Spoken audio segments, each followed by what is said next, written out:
అమ్మ నమస్తే. శ్రీమాత్రే నమః. శ్రీమాత్రే నమః. అమ్మ, అయితే ఉదయం లేవగానే కొన్ని విధి విధానాలు ఆచరించాలి అని చెప్పేసి పెద్దలు చెప్తూ ఉంటారు. అంటే కొన్ని మామూలుగా నాకు తెలిసినవి అయితే కనుక ఉదయం లేవగానే భూమాతని స్పర్శించాలి అని అంటూ ఉంటారు. అలాగే ముఖ్యంగా అరచేతుల్ని చూసుకోండి అని చెప్తూ ఉంటారు. దీని వెనకాల ఉన్న రహస్యం ఏంటి? చూసుకోవడం, అలాగే ఒక మంత్రం ఏదన్నా చదువుకోవాలి అని అంటూ ఉంటారు కదా, అది కూడా ఎందుకు? తప్పకుండా తెలియజేస్తానమ్మా. ఆర్బీసీ ఆధ్యాత్మిక ఛానల్ వీక్షిస్తున్న ప్రేక్షకులందరికీ శ్రీమాత్రే నమః, శ్రీ గురుభ్యో నమః.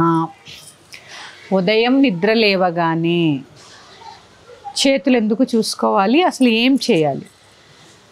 నిద్ర లేవగానే ఏమీ చేయొద్దు. మీ కళ్ళు తెరవగానే ముందు మీ చేతులే చూసుకోవాలి. దేవుణ్ణి చూస్తూ ఉంటాం అలా, లేకపోతే ఫోన్ ఇమీడియట్గా తీసి స్క్రీన్ మీద ఉన్న దేవుణ్ణి అలా ఈ మధ్యలో అలవాటైపోయిన పద్ధతి కదా. మనకు ఫోన్ లేదే ఒక ఆర్గాన్ కదా ఇప్పుడు మనకి, అది కూడా ఆర్గాన్ని చూస్తూ ఉంటాం. ఆర్గాన్ని కాదు, చేతుల్ని చూసుకోండి. ఎందుకంటే కూడా వివరిస్తాను. ఎందుకంటే భగవంతుడిని మనలో చూసే ధర్మం మన హిందూ ధర్మం. నీలోనే భగవంతుడు ఉన్నాడు, ముందు నిన్ను నువ్వు ఉద్ధరించుకో అని చెప్పేది మన హిందూ ధర్మం. ఎక్కడో పరిగెట్టకు, ఇక్కడే ఉన్నాడు. అది మన నిద్ర లేచేటప్పటికే మొదలవుతుంది. అసలు ఈ నిద్ర లేవడము, మధ్యాహ్నం పడుకోవడము, మధ్యాహ్నము పని చేసుకుంటూ ఉండడము, రాత్రి నిద్రపోవడము, ఈ మూడు మీకు ఎప్పుడైనా అబ్జర్వ్ చేస్తే మనకి త్రిమూర్తులు అర్థం కావాలి.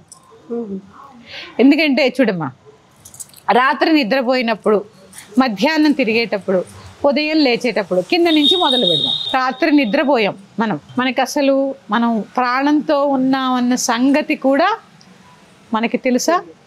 తెలీదు.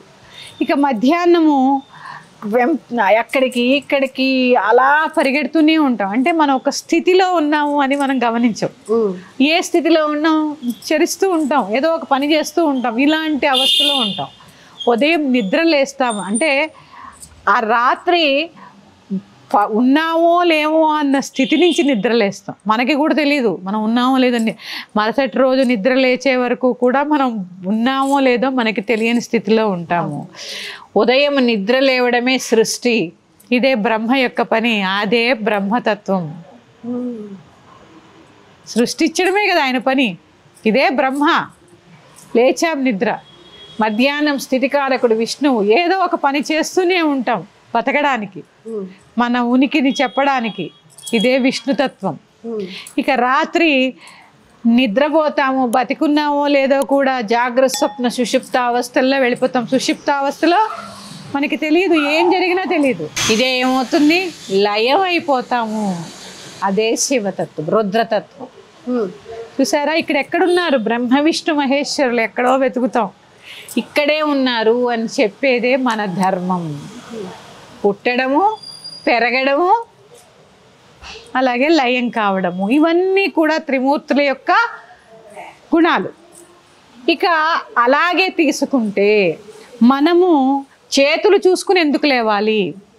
కరాగ్రే వసతే లక్ష్మీ, కర మధ్యే సరస్వతి, కరమూలే స్థితే గౌరీ, ప్రభాతే కరదర్శనం. కరాగ్రే వసతే లక్ష్మి, వేళ్ల చివర లక్ష్మి ఉంది. అందుకే డబ్బులు ఎలా లెక్క పెడతామమ్మా? ఇలాగే లెక్క పెడతాం కదా. ఎక్కడుంది?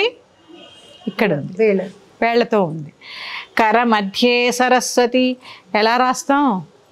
చూడండి, వేళ్ళన్నీ ఇలా ముడిచి ఇక్కడి నుంచి రాస్తామా లేదా?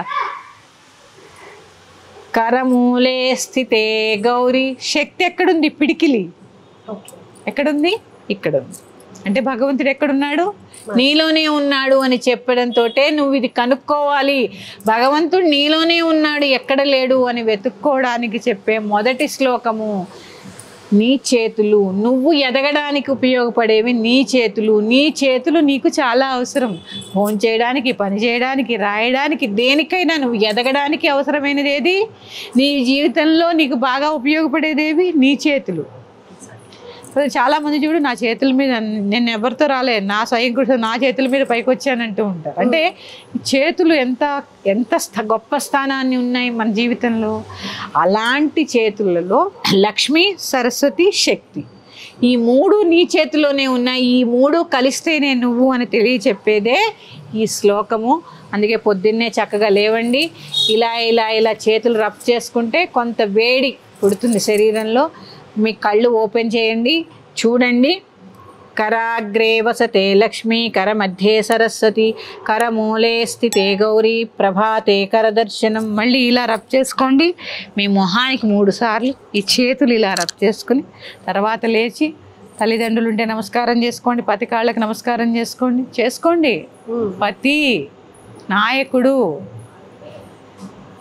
ఇవన్నీ కూడా ఏమవుతాయి, మీరు అనుకుంటున్నారమ్మా దీనివల్ల ఏమొస్తుంది అని, అన్యోన్యత పెరుగుతుంది.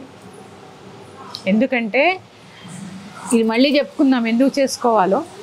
ఇదైతే చేయండమ్మా. మళ్ళీ ఒక్కసారి శ్లోకం చెప్తున్నాను. కరాగ్రే వసతే లక్ష్మీ, కర మధ్యే సరస్వతి, కరమూలే స్థితే గౌరీ, ప్రభాతే కరదర్శనం. మరి యొక్క అంశంతో మీ ముందుకు వస్తాను. శ్రీమాత్రే నమః. స్వస్తి.